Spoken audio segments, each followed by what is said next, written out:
Momento ay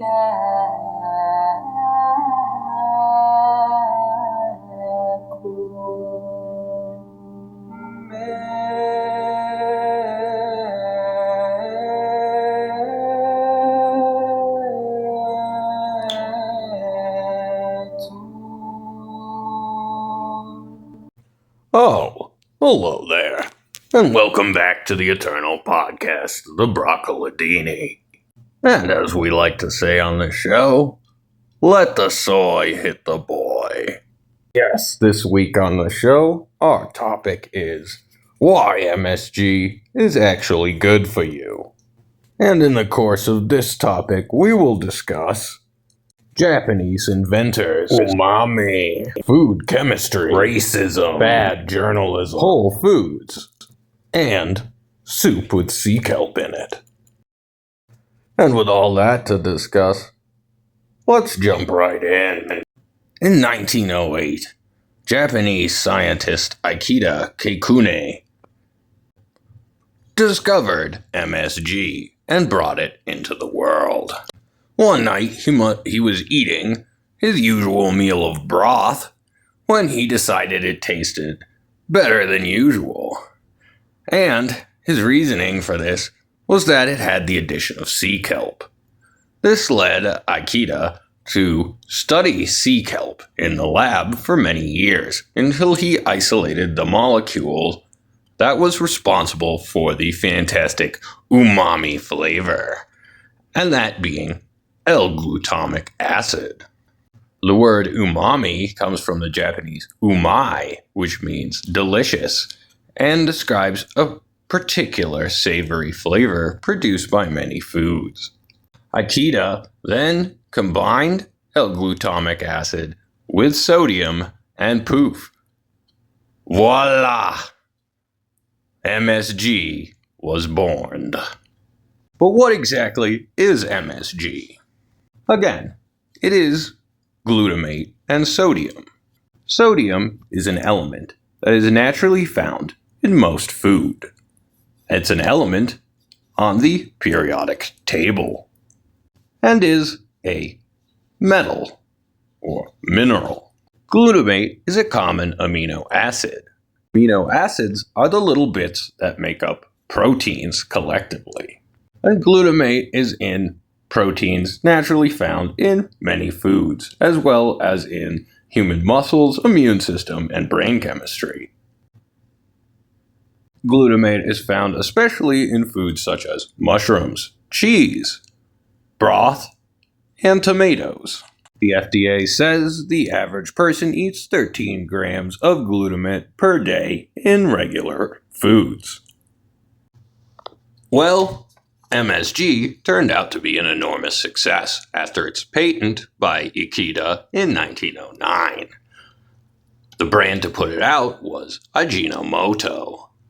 And despite initial resistance from the market, by the 1930s, Ajinomoto's MSG topping was popular throughout common kitchens and households in Asia. Odorless and tasteless until added to food, in 1939, a prominent Japanese chef said that his recipes were impossible to make without MSG.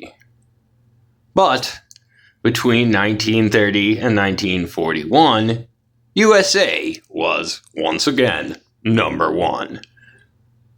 And in this case, number one buyer of MSG outside of Japan and Taiwan. And that is where our sad story of the scapegoating of MSG begins. And unfortunately, it begins with an Asian American doctor named Robert Homan Kwok, who, after eating at Chinese restaurants, decided he felt lousy, and, after a particular night eating at a Chinese restaurant, returned home to find he had a splitting headache, and came to the conclusion that he had been MSG'd. Dr. Kwok went on to write a letter to the New England Journal of Medicine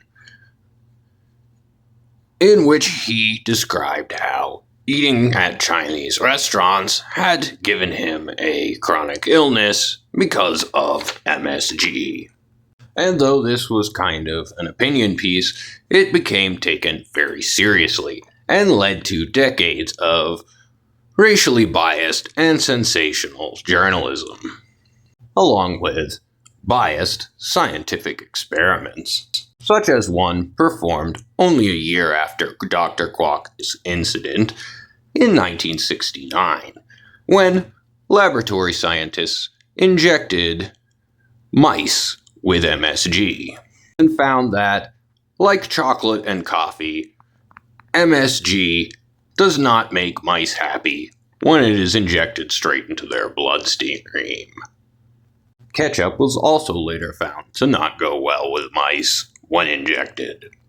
But nevertheless, the media sensationalized reports that mice, when given MSG, had brain and retina problems. MSG was then linked with obesity, because who doesn't become obese after eating a fuck ton of really tasty food? Later, reports came out of the scientific community that MSG was causing problems in the body, later found to be related to our internal production of glutamate and internal body regulation of glutamate, having nothing to do with how much glutamate is consumed by the particular person, individual in question, and so no link to MSG. In the 1980s, a prominent medical journal referred to the supposed illness arising from MSG as Chinese restaurant syndrome, which it was apparently what it was regularly called in the medical community at that time. This article also said that evidence of it could be circumstantial. And these decades of bad science and worse reporting took a heavy toll.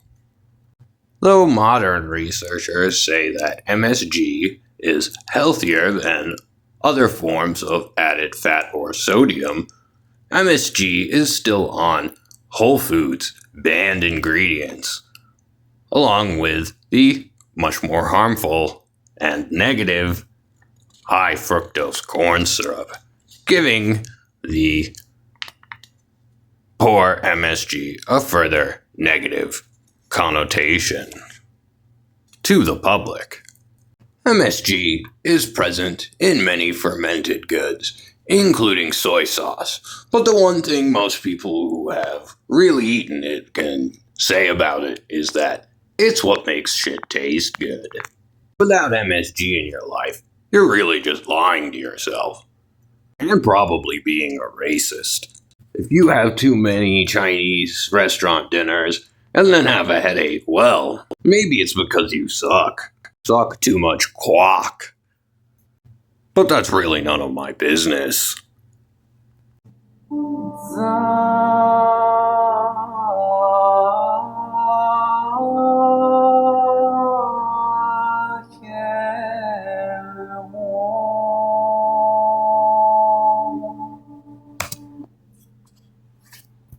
Thank you for listening to the Eternal Podcast of the Broccoladini.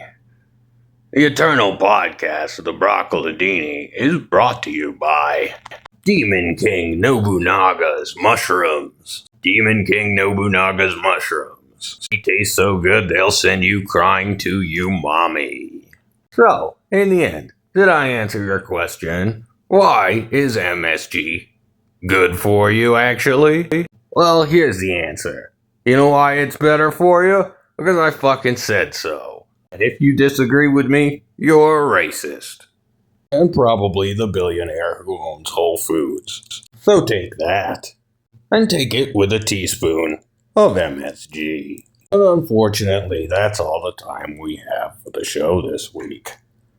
I hope you enjoyed listening to this almost as much as Ikeda Kokone likes sea kelp. or somewhere in the neighborhood of that. Thank you once again. Until next time, my friends.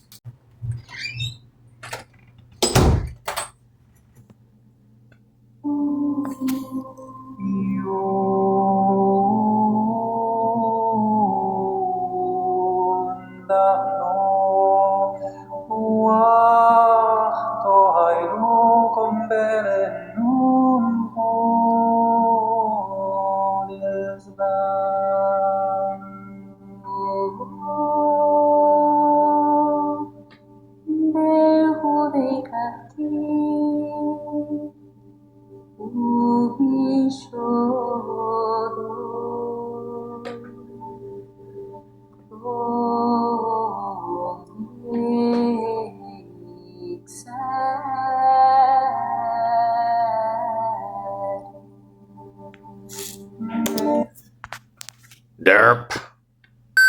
Subscribe to the Eternal Podcast of the Broccoladini. Get weird shit like this on your feed every week. I won't tell anybody if you don't. Nobody has to know that you listen to this. Just hit the little green button. And if you like this podcast, then I have other episodes which you should check out. Until next time, my friends.